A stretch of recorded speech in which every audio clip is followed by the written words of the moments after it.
મિત્રો, નવા વર્ષ માટે ગુજરાતના 19 જેટલા best tourism spot today news આપને બતાવવા જઈ રહી છે। મોટાભાગના લોકો વિચારતા હોય છે કે નવ વર્ષની શરૂઆત પવિત્ર તીર્થધામોને જઈને ભગવાનના આશીર્વાદથી કરીએ, જેથી આખું વર્ષ શુભ રહે। ગુજરાત પણ પોતાની આસ્થા સાથે અને ધાર્મિકતા માટે પ્રખ્યાત છે। રાજ્યમાં અંબાજી, પાવાગઢ, દ્વારિકા, સોમનાથ સહિતના વિશ્વ પ્રસિદ્ધ અનેક મંદિરો આવેલા છે।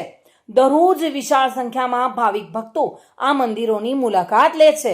લોકો પોતાના પરિવાર સાથે પહેલા મંદિર દર્શન કરી પછી પ્રવાસન સ્થળો પર નવ વર્ષની ઉજવણી કરવાનું પસંદ કરે છે।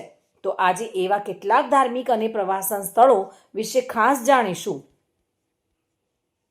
સોમનાથ મહાદેવ મંદિર, દ્વારિકાધીશ મંદિર, અંબાજી મંદિર, કષ્ટભંજન દેવ હનુમાનજીનું મંદિર સાળંગપુરમાં, મહાકાળી માતાનું મંદિર પાવાગઢમાં, સ્વામિનારાયણ અક્ષરધામ મંદિર ગાંધીનગરમાં, સૂર્ય મંદિર મોઢેરામાં, શત્રુંજય મંદિરો પાલિતાણામાં, ભડકેશ્વર મહાદેવ મંદિર દ્વારિકામાં, ગીરનું જંગલ જૂનાગઢમાં, દીવ ધોરડો કચ્છમાં આવેલું છે, સ્ટેચ્યુ ઓફ યુનિટી નર્મદામાં આવેલું છે, સાપુતારા ડાંગમાં આવેલું છે, જાંબુઘોડા પંચમહાલમાં છે, પોલો ફોરેસ્ટ સાબરકાંઠામાં, નળ સરોવર અમદાવાદમાં, માઉન્ટ આબુ ગુજરાતીઓનું મોસ્ટ ફેવરિટ ટુરિઝમ પ્લેસ છે, નડાબેટ બનાસકાંઠામાં।